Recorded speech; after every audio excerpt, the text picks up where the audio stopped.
My topic is quite ambitious, isn't it? Promises rather a lot. So in a sense, I should really begin explaining, or perhaps explaining myself.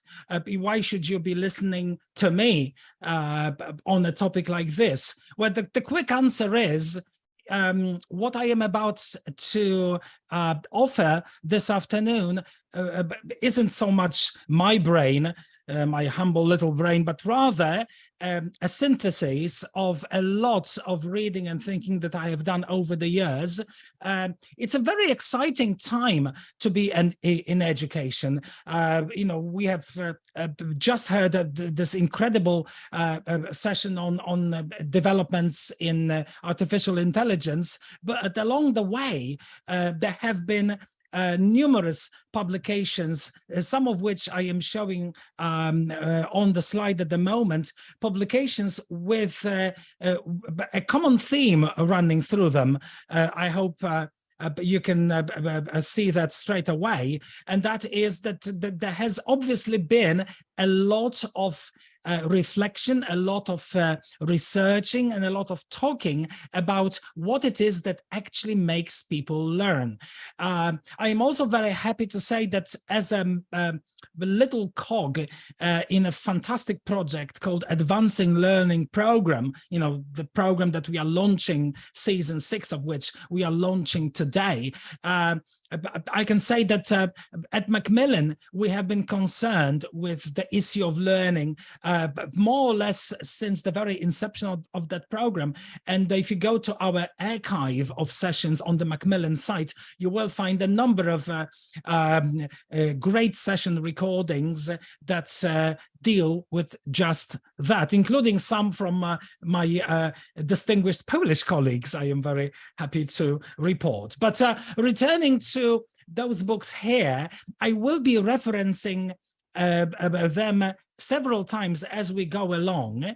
But the main thing that I would like to establish right from the beginning is that if you look at all of those publications collectively, then I think one thing is pretty obvious, pretty evident, and it comes very strongly from a lot of these publications, which is that the overall perception of what a learner is and what learning consists in has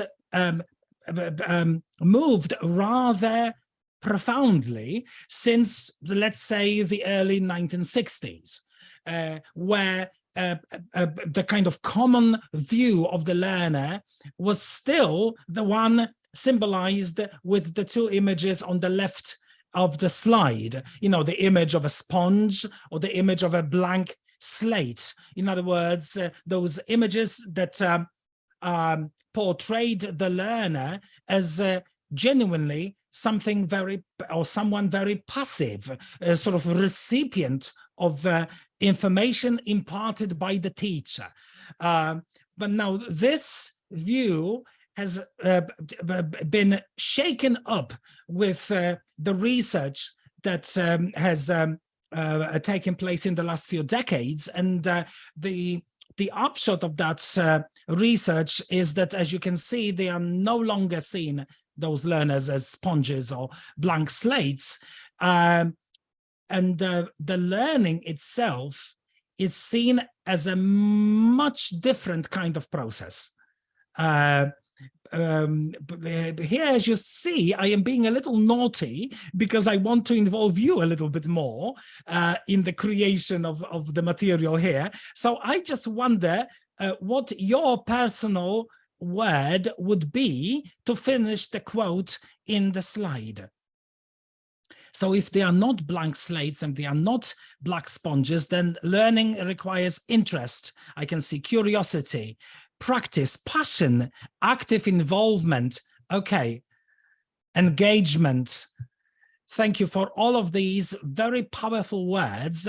You will see how a lot of them will recur in the remainder of this session.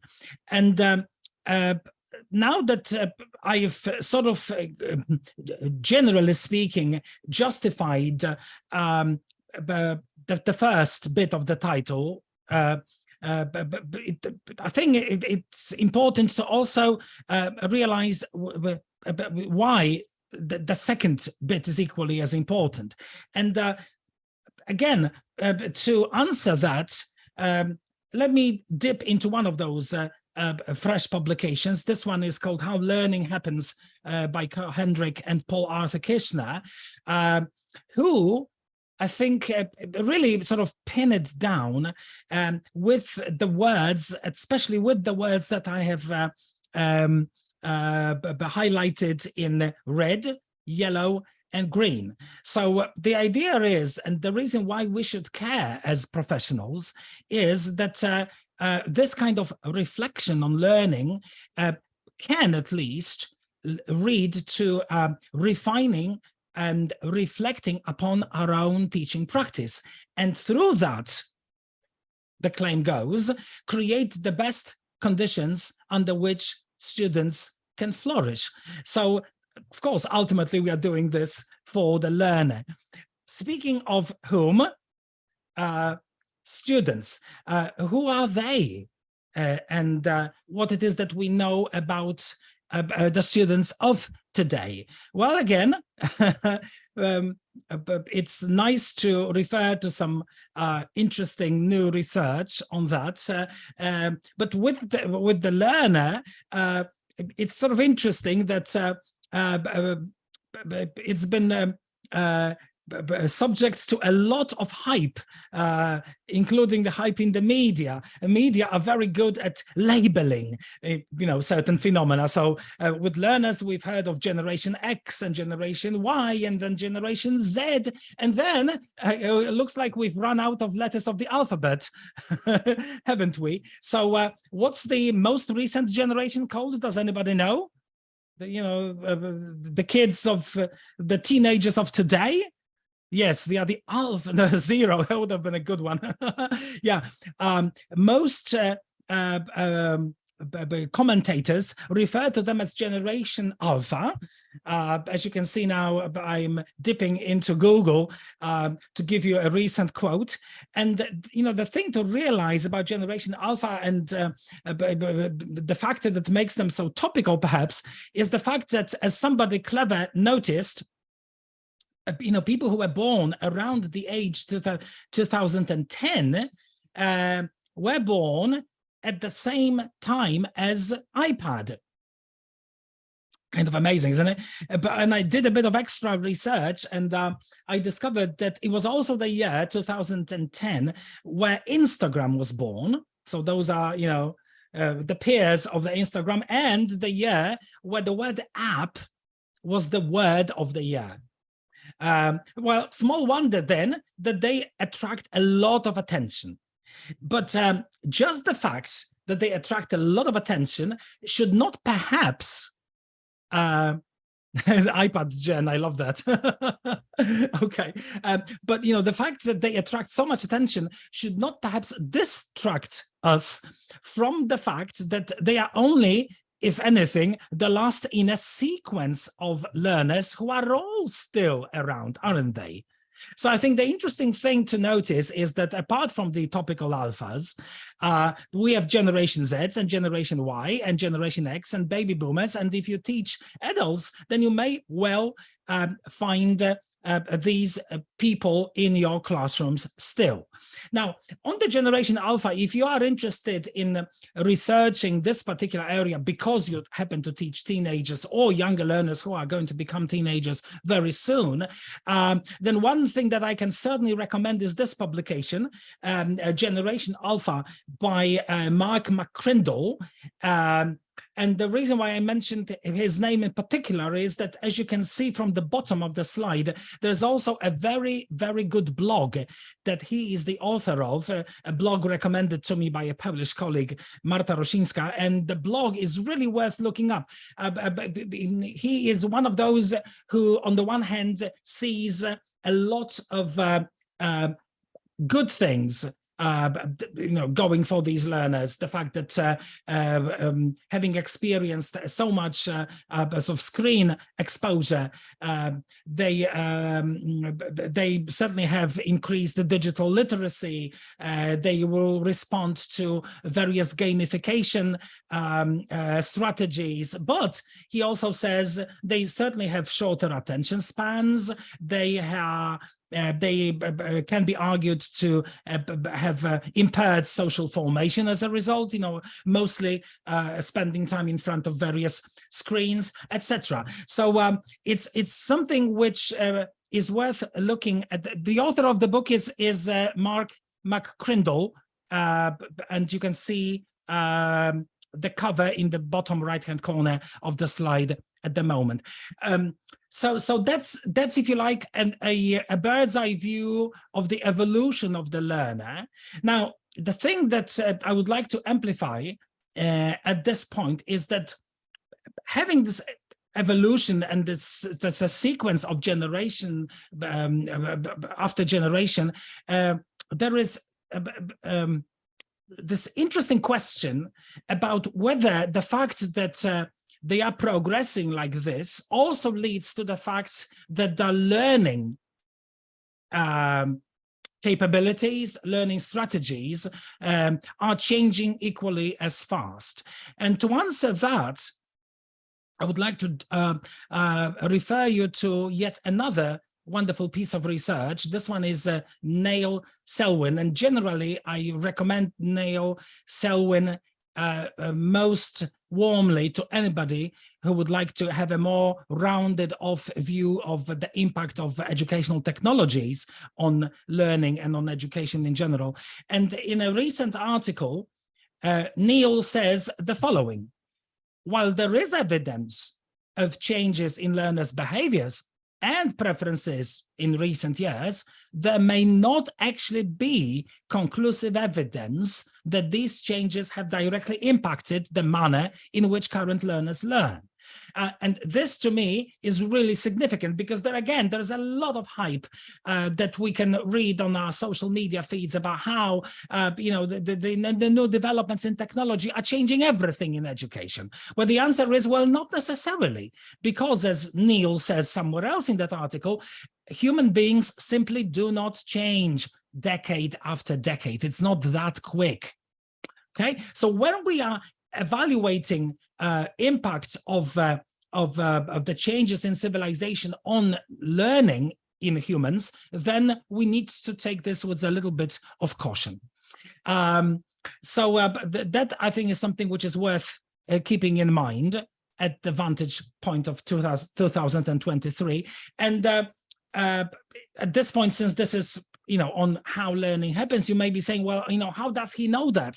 Where is the evidence? Well, I do have a lot of evidence to substantiate that claim, and I would like to show you a selection of that evidence now, and I will also have a task for you.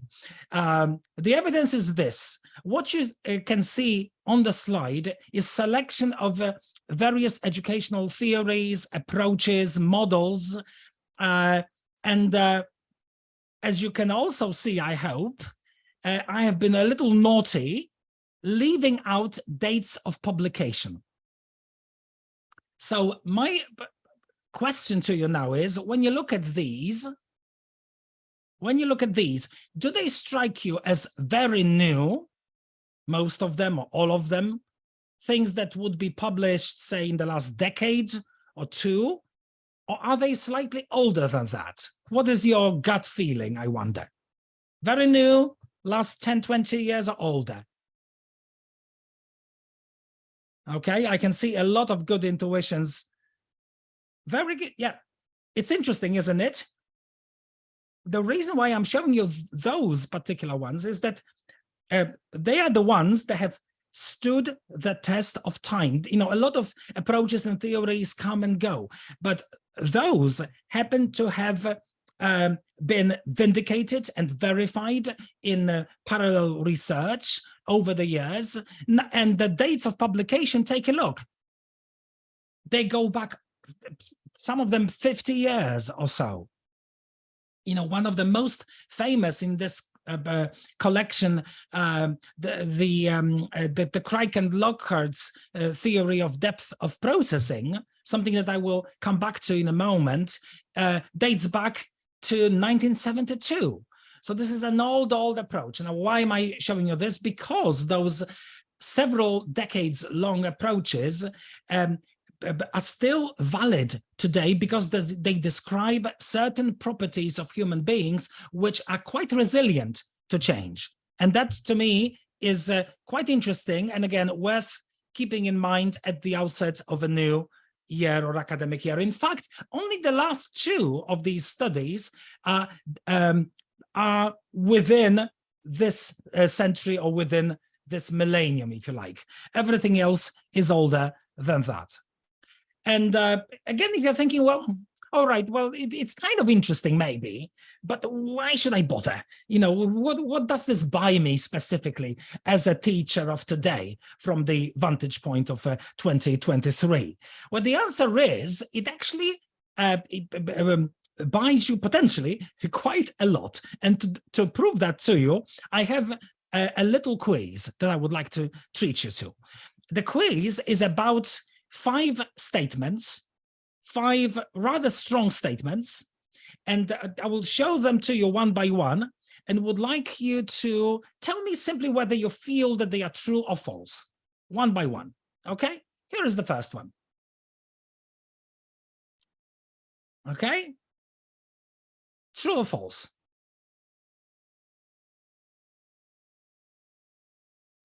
Okay, there seems to be a strong vote for false, with some sprinkling of true, however. Okay, as expected. Thank you very much. Okay. All right, now let's try another one. How about this one? They are great at searching information in various digital sources. True or false? And again, there is a mixture. Okay. Notice that, those statements are all a little naughty, aren't they? Because they have certain loaded words, like, for instance, multitasking effectively. Can they multitask, and is it effective? Would it be more effective if they sort of sequenced the tasks? Great at searching information, but, information or knowledge? And by great, do we mean fast? Or do we mean capable of actually finding the information that they need, etc.? All right, you can probably guess what I'm driving towards, but I'll give you 3 more. How about this one? They intuitively choose the study strategies that work best for them. In other words, they know how to learn effectively. Again, a mixture with a lot of false, okay, but some true as well. Okay, that, you're sort of behaving the way I was hoping you would, so thank you very much. Okay, number four, the more they are motivated, the better they learn.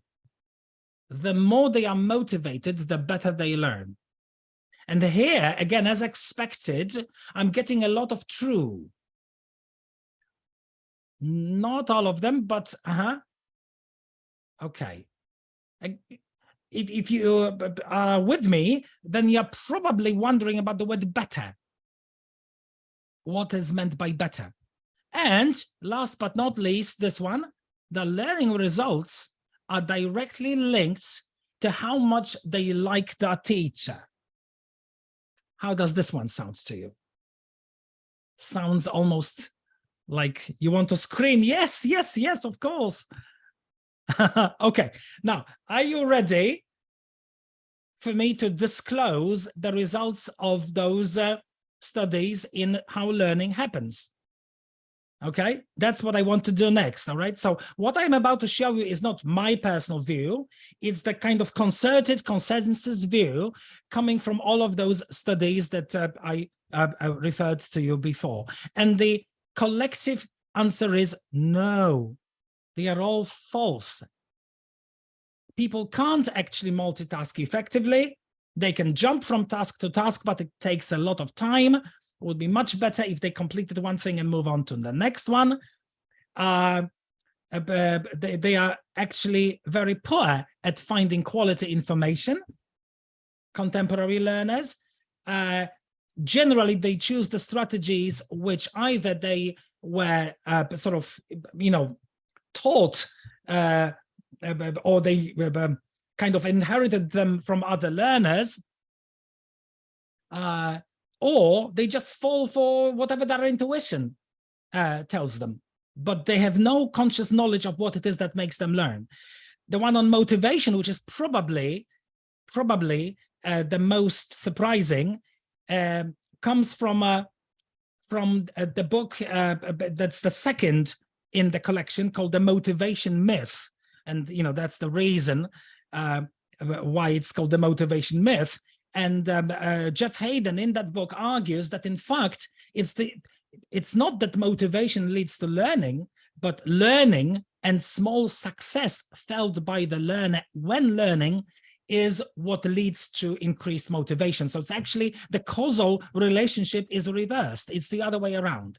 And finally, the liking of the teacher sounds like something that it should obviously be true, but there is something else that I will tell you about at the very end. Okay, so hold your horses for the last one. Now, I saw a lot of people saying, "Oh, that's surprising. Oh, not intuitive." But in a sense, I'm happy that you are reacting like that, because I mean, if I were to say to you something which is obviously self-evident and you're not learning anything new, then it'd be wasting your time. Okay, so sort of bear with me for the next 10 minutes, maybe, because I am about to also switch from being negative and saying, what does not work, into reporting on something which, again, there is a wide consensus about and which is positive. The positive factor, which all those studies confirm and reconfirm, is that it is the depth of learning which leads to improved outcome. Depth, as defined back in the 70s by Craig and Lockhart, and if you need a sort of modern rendition, then there you go, from this wonderful book called Teaching for Deeper Learning. As you can see, it's in the title as well. The authors say that it occurs when students are actively engaged in making meaning of the content that they are learning. And I think both of these are equally as important. On the one hand, the activation, the engagement. This is something that a lot of you already alluded to earlier on when I asked you about it. But the second is perhaps less talked about, and it's crucial in a sense, making meaning together. In a sense, that's what we've been trying to do by interacting on the chat throughout this session. Okay, now, and if you are thinking, okay, but what does this mean in more operational terms? Well, the answer is, that's the second part of the quote, students need to analyze, to synthesize, and to evaluate information that comes their way. And this includes linguistic information. So if you are, as I am guessing most of you, if you are a foreign language teacher, then this should be related to the sort of activities that we do with those learners in our classrooms. And this brings me to selecting one of those 5 false statements and concentrating upon it a little more, because I think this is the one which can give us the most benefit very immediately. Okay, and the one that I have in mind is this one, those study strategies. The reason is, I mean, I am a successful learner, but I wasn't a good learner, in a sense that I never was taught how to study effectively. I did it all by intuition, trial and error. And we have learned a lot since I did my, little bit of studying on my own. And we now know that there are ways that promote deeper learning on a systematic basis. Now, again, let me involve you a little bit. I have got 8 on the slide now, okay? And what if I tell you that 4 of these are super important for promoting deeper learning, okay? And 4 others are not. So which are which? Which are effective? The ones on the right or the ones on the left? Okay, absolutely. But you see, why am I showing you this? I'm showing you this list because if you ask a typical learner, or if you kind of look over the shoulder of a typical learner, you will find that a lot of them fall for the ones on the left. Highlighting, for instance, how many highlighted textbooks have you seen in your life, or underlined? You know, you underline, you highlight, you copy verbatim, and you feel that you've done your work. Well, alas, you haven't. This book that you have got on the slide on the right-hand side now, Benedict Carey, How We Learn, he says that in fact, the ones on the left promote what he calls the illusion of mastery. Okay, you know, you're under the illusion that you already remember because you've highlighted information. But what you actually remember, say when a test day comes, is you remember that you highlighted, but you don't remember the actual information that you highlighted. In order to actually internalize the information, you need to process the information a lot deeper, through paraphrasing, through categorizing, through summarizing, and through linking as much as possible actively to prior knowledge, you see? So if you're thinking, okay, but can we have any specific examples of that in the context of foreign language teaching? Well, that's what I would like to finish with the remainder of this session. So those 4, paraphrase, categorize, summarize, and link to prior knowledge.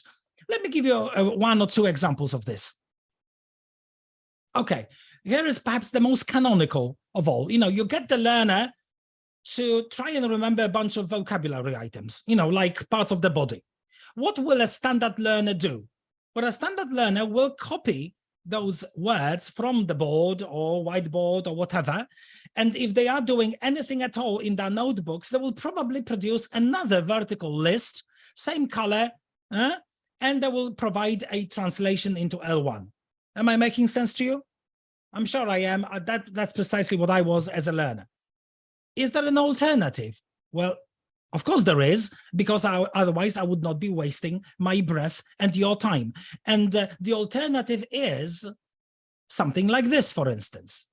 Now, take a good look at this. It's a published example, happens to be a Macmillan book, but I'm not plugging anything in particular other than a phenomenal, a potentially very powerful study technique.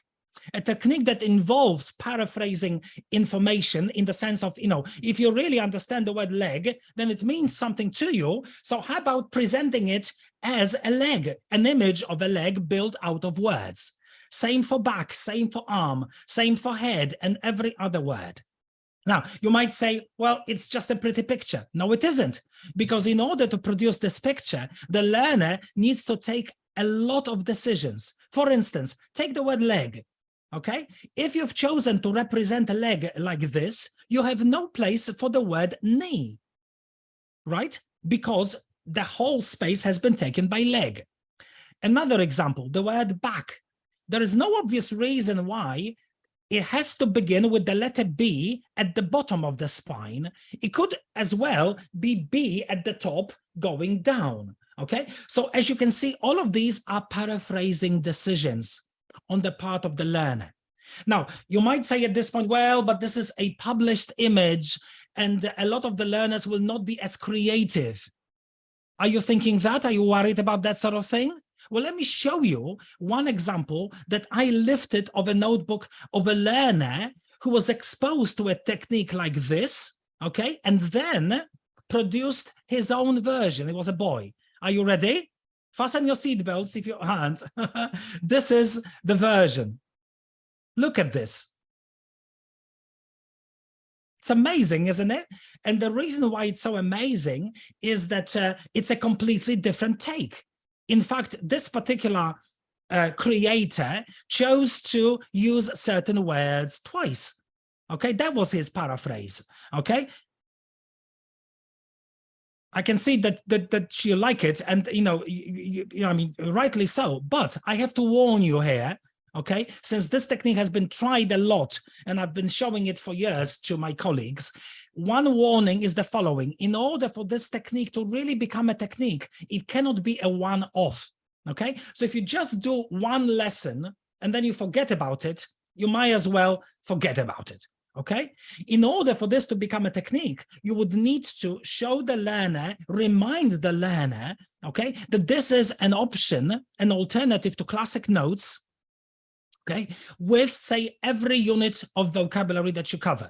So say you finish a unit on food items, and then you ask them, all right, how about now, in way of revision, designing a page full of food items in which words are, the images are built out of words.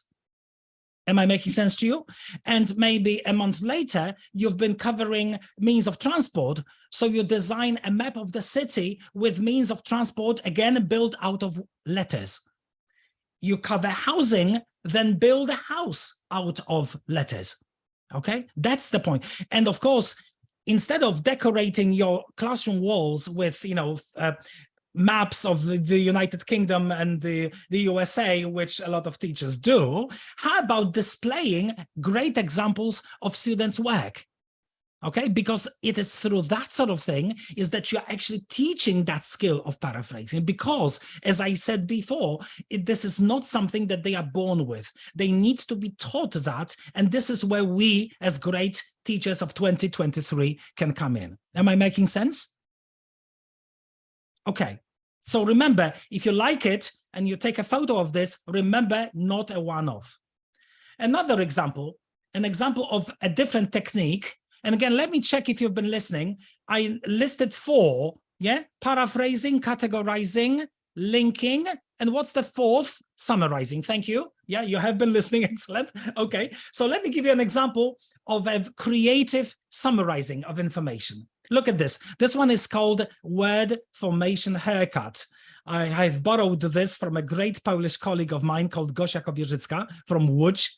And I absolutely love this, because I know, Will, 2 minutes, okay, because this, with just one powerful image, tells such a great story. How can some of these hairs get clipped? Well, take a look. Some of them are shorter than others. Why? Because, of course, it is through clipping that the learner demonstrates that they've remembered where the stem of a word finishes and the suffix begins, right? As in, for instance, discussion or improvement. Okay, and why is it summarizing? Because, of course, this kind of haircut is not something that we should produce for the learner. It is something which one learner should produce for another learner. Are you with me? Based on training that you give them. Okay, so you show them what the technique is, and then you get the learner to go over, in this particular case, words with suffixes, okay, and select on those slips of paper the words which they wish to select for the other learners to perform the activity with, and then they quiz each other. And if you like it, word formation is just one example of this kind of activity. It would work for phrasal verbs. It would work for prepositional verbs. It would actually work for collocations as well. Okay. So yes, this one happens to be for suffixes, but it could be just about any other combination of elements which you would like to be represented visually. But again, remember, the key thing is the learner that shows you how they've summarized a collection of items in a visual form. Okay, and since Will is knocking on my door and saying that I need to finish, I will say goodbye with one more technique. Okay, a technique for what? A technique for categorizing. And very briefly, this technique has to do with the learner having to revise a collection of items. Let's say, for the sake of argument, irregular verbs, but it could be anything really. Okay, it could be any vocabulary page from your course book. And the trick here, as you can see, is the following. You get the learner in pairs initially to look at the list and decide which 7 they do not want on your test next week. Okay? Now you might say, well, that's kind of silly. Why would they be allowed to get rid of precious vocabulary? But you see, in order to perform this operation, they need to create a category. A category of what? A category of very difficult irregular verbs, you see? Because, of course, those are the ones that they are going not to want on a test. Make sense? It's a trick with the brain, okay? And once they are happy in their pairs with that category, you are playing it naughty, and you get them into groups of 4, all right? And you tell them, now you need to renegotiate. So create another category that will be agreeable for the 4 of you. And if you are super naughty, get them into groups of 8 then, and renegotiate the 3rd time round. And I tell you what, if you do it like this, you may as well not give them that test the following week, because they will have learned all the crucial vocabulary by then. Okay, simply by performing those meaningful, deep rounds of revision. Okay, now I could go on, but my time is officially up. So I just want to finish by saying that all of this points to a certain vision of learning. Okay, a vision which is corroborated with this particular book and a number of others. Hattie, Pinker, other people have written about it. So you're thinking, okay, so from the vantage point of 2023, if you are to accelerate and promote genuine student development, what do you do? Well, the answer is you promote deeper learning, okay? And you promote deeper learning if you raise your expectations sky high for the students, but, and this is crucial, at the same time, believing that everyone can improve and develop their abilities. So you communicate to them, I have high expectations of you, but I am firmly on your side, and I believe that you will be able to meet those expectations. Okay? And this is the very final message that I have, and that is, why did I say that it's not about the teacher being liked? Because it's not so much about superficial liking of a teacher, but about building trust with the teacher. And the trust is built through this realization in the learner that the teacher is firmly on the learner's side. And therefore, the whole point of being in the classroom is to be supported in one's learning. And this is all I had time for in the 30 odd minutes that I had. So thank you very much for bearing with me. If you would like to stay in touch, here is my email, but also I am on Facebook and on LinkedIn. So if you would like to friend me there, I'll be very happy to continue this conversation afterwards. Other than that, thank you very much once again, and over to Will. Thank you so much, Greg. Amazing.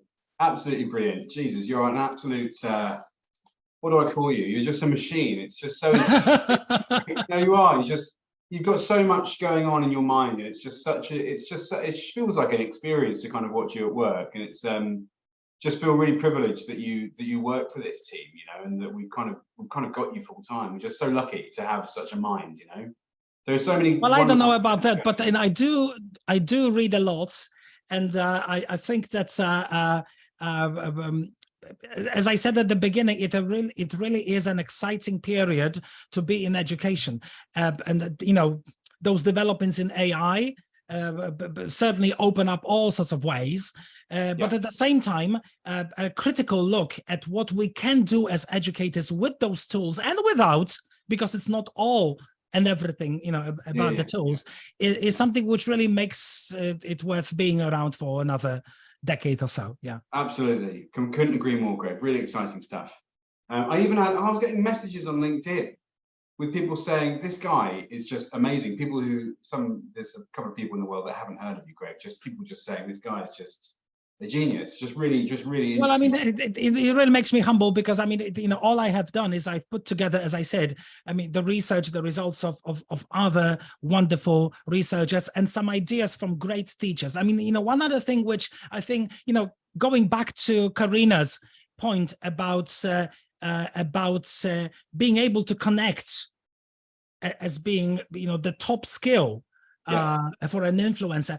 Yeah, I think it's also about being able to connect with other teachers, and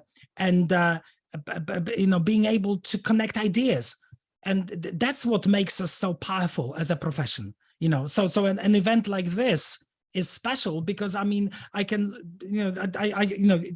I'm a schizophrenic here, trying to kind of keep my thread, so to speak, and at the same time looking at all the wonderful comments being provided, because this is the co-construction of meaning, and it doesn't matter in a sense what it is that I want to say. It matters what it is that people are taking away and how they are processing this information immediately, and that's truly exciting. Yeah, absolutely. And yeah, and it will inform how many people are doing their jobs, Greg. So thanks a lot. Thanks so much for putting that My together. pleasure and honor.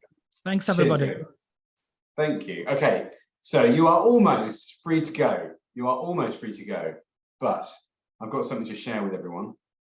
A couple of things to share with you. Firstly, I mentioned it earlier, and I'll mention it again.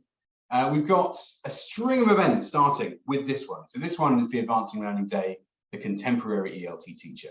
This is the first of a series of events that we're running over the next couple of months.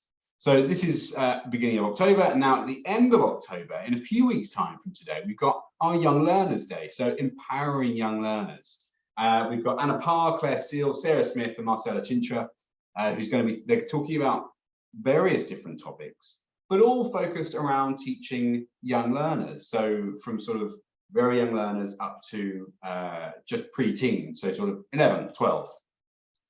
And then on the 14th of November, we've got Dave, Usoa, and Maria Luisa, and they're going to be talking about teens, and that's a little bit more focused, but I think it's an event that's a bit more focused on the problems that teachers are having with teenagers, which is generally engagement and ensuring that every teenager is learning, is progressing on their own path.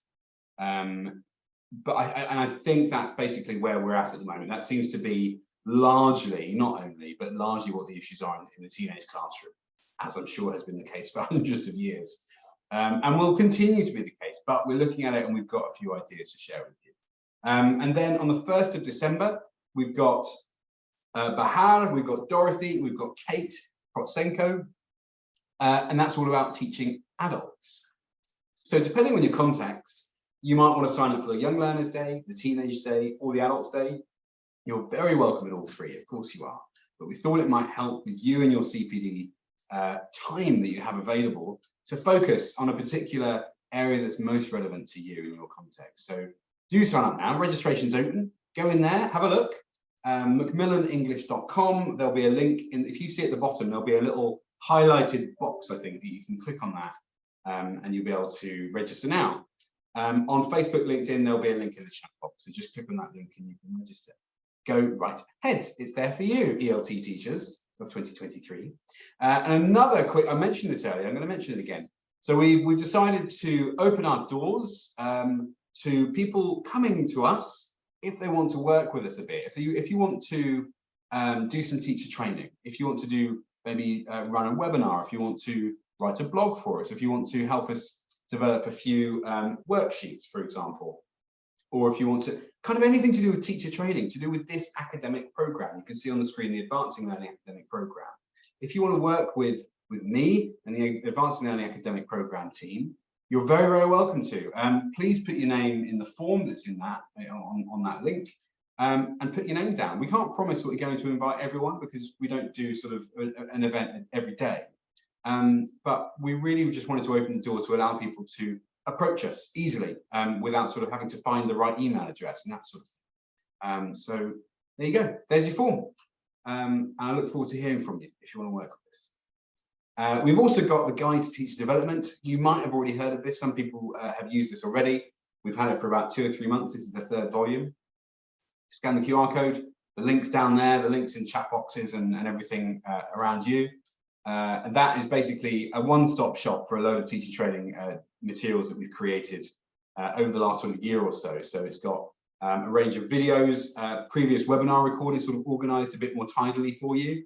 Not more tidily, just in a different way. They're sort of organized by theme. We've got some blog articles in there. Got a few advancing learning cafes, which I know you love, which sort of dotted around there as well. So it's basically the program, but it's organized in a bit more of a convenient way.